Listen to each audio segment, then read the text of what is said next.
Selamat pagi Bang Alfred. Selamat pagi, Mbak. Selamat pagi, sehat ya Bang?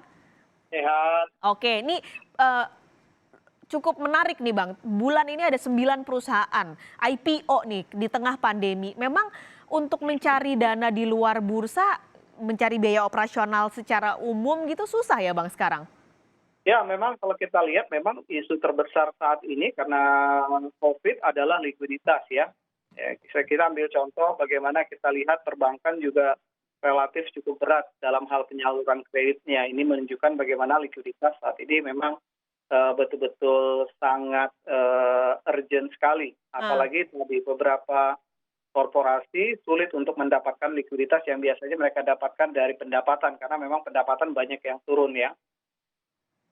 oke. Nah, kalau melihat resikonya, ini kan 9 perusahaan mungkin buat orang awam em, nggak ini baru gitu loh. Kita mendengar nama perusahaannya juga baru. Jadi untuk mencari apakah bagus nggak sih untuk kita taruh uangnya, mungkin buat orang awam agak sulit.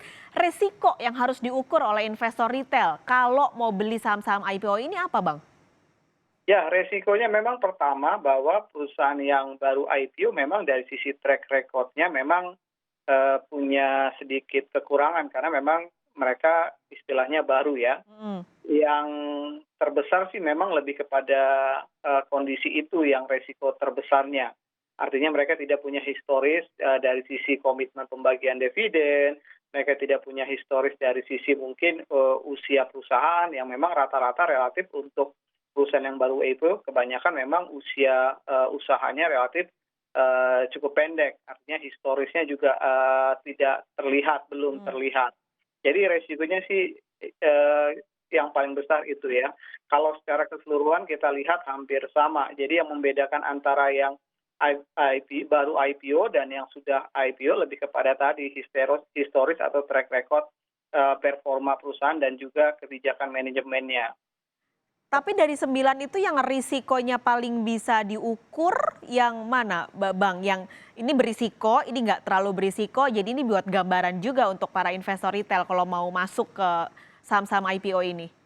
Ya, yang pertama tadi karakteristik bisnisnya ya, artinya investor perlu mencermati dari sisi sektornya. Hmm. Saya ambil contoh yang baru ini ada di sektor kesehatan, relatif sektor kesehatan punya prospek yang cukup bagus tahun ini ya, dan juga dalam 2-3 tahun ke depan. Jadi itu bisa menjadi juga opsi untuk melihat sektor atau ya fundamental sektornya. Yang kedua tadi size, size juga sangat mempengaruhi. Jadi kita bisa katakan bahwa relatif perusahaan yang punya size yang besar tentu tadi mempunyai resiliensi atau daya tahan bisnis atau usaha yang jauh lebih baik ketimbang tadi perusahaan-perusahaan yang punya size kecil. Walaupun itu tidak menjamin ya, tapi tetap itu bisa menjadi pertimbangan. Yang ketiga tadi penguasaan bisnis perusahaan dari sisi market share mereka.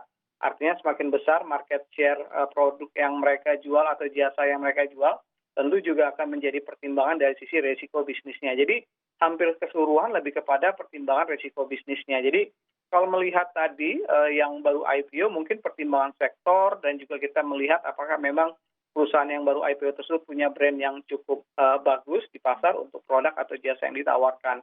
Dan itu yang menjadi pertimbangan terbesar ya untuk bisa meminimalisasi resiko yang kemungkinan dihadapi untuk terhadap saham-saham yang baru IPO. Yang terakhir yang menjadi catatan penting tadi bahwa harus bisa dilihat bahwa karena kebanyakan dalam 2-3 tahun terakhir IPO yang perusahaan-perusahaan IPO kita harga sahamnya bergerak irasional. Hmm. Artinya naiknya sudah cukup signifikan. Artinya kenaikannya tidak bisa dijelaskan oleh fundamentalnya.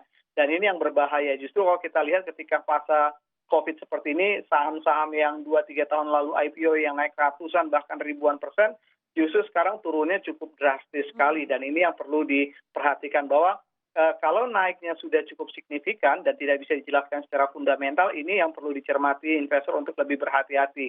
Artinya tidak mudah tergiur dengan tampilan bahwa kenaikan return yang cukup tinggi tiap harinya itu menjadi resiko juga nanti ke depannya. Tapi buat harganya wajar nggak sih Bang untuk yang 9 perusahaan ini?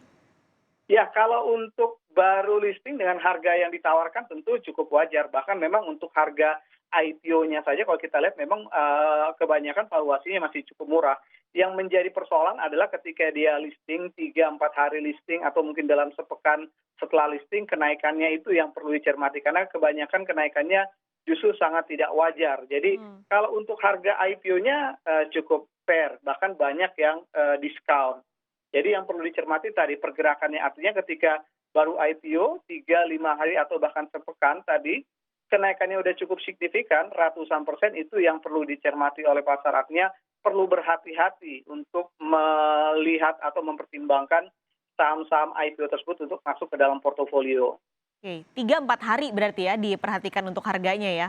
Ya kurang lebih sepekan lah kita lihat pergerakannya. Artinya kalau naiknya ratusan persen ini perlu menjadi tanda tanya. Oke. Sepekan berarti saat itu untuk, misalnya harganya ternyata pergerakannya wajar, itulah saatnya investor retail masuk?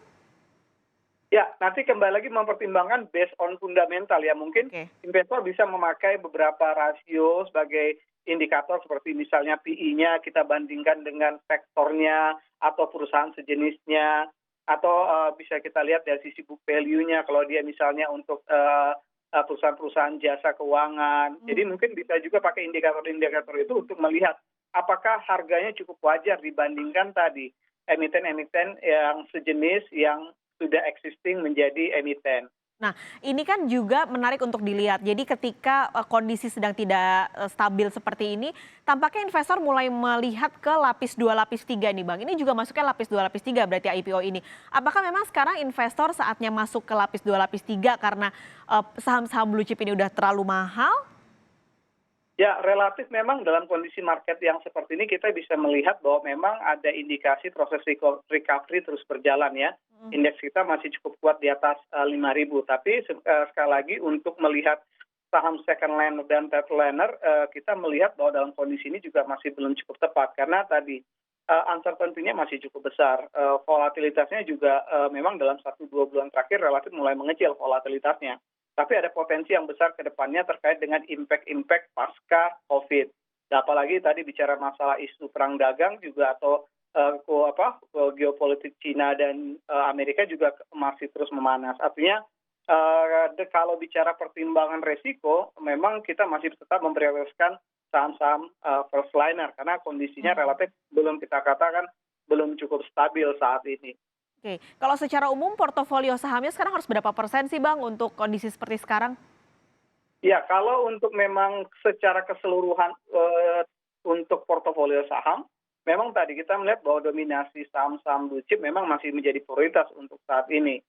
Artinya bahwa kalau kita lihat prioritasnya mungkin dari sisi besaran ya, artinya mungkin bisa di atas 70% dari total portofolio kita kalau bisa untuk yang khusus saham memang berisi saham-saham blue chip. Mungkin berikutnya baru saham-saham second liner. Jadi tetap standarnya adalah bagaimana tadi dominasi saham-saham yang blue chip masih tetap paling besar di portofolio kita dalam kondisi saat ini. Karena tadi bicara dalam kondisi saat ini, pertimbangan untuk mengejar return yang biasanya selalu disuguhkan oleh saham-saham second liner dan third liner mungkin belum menjadi prioritas. Karena memang sekarang bagaimana mencari mengeliminasi atau mereduksi besaran tadi penurunan. Karena kalau kita lihat kondisinya sekarang dari sisi ekonomi juga mengalami perlambatan. Kalau surat utang? Ya, kalau surat utang justru tadi kalau bicara masalah dari sisi resiko, tentu jauh lebih kecil resikonya. Memang dari sisi return jauh lebih kecil ya. Tapi dalam kondisi saat ini memang pertimbangan resiko itu menjadi pertimbangan yang paling besar. Sehingga kebanyakan memang profil pemilihan instrumen surat berharga lebih diarahkan kepada tadi surat berharga yang memang punya resiko yang cukup rendah. Makanya kalau kita bicara masalah surat berharga seperti saham dan juga obligasi, tentu surat utang atau obligasi jauh lebih rendah dari sisi risikonya. Begitu juga untuk penerbitan dari sisi obligasi yang korporasi lebih tinggi risikonya ketimbang yang negara. Sehingga pertimbangan sekarang, apalagi sekarang banyak diramaikan dengan surat utang negara, tentu itu menjadi pilihan yang cukup menarik walaupun tadi itu menyuguhkan return yang cukup kecil dibandingkan dengan return saham. Tapi sekali lagi pertimbangan sekarang bukan kita mencari return, tapi bagaimana kita defensif untuk tadi mengelola risiko yang lebih prioritas. Menekan risiko yang ada. Terima kasih Alfred Nainggolan, Kepala Riset Pros Capital sudah bergabung di Kompas Bisnis pagi ini.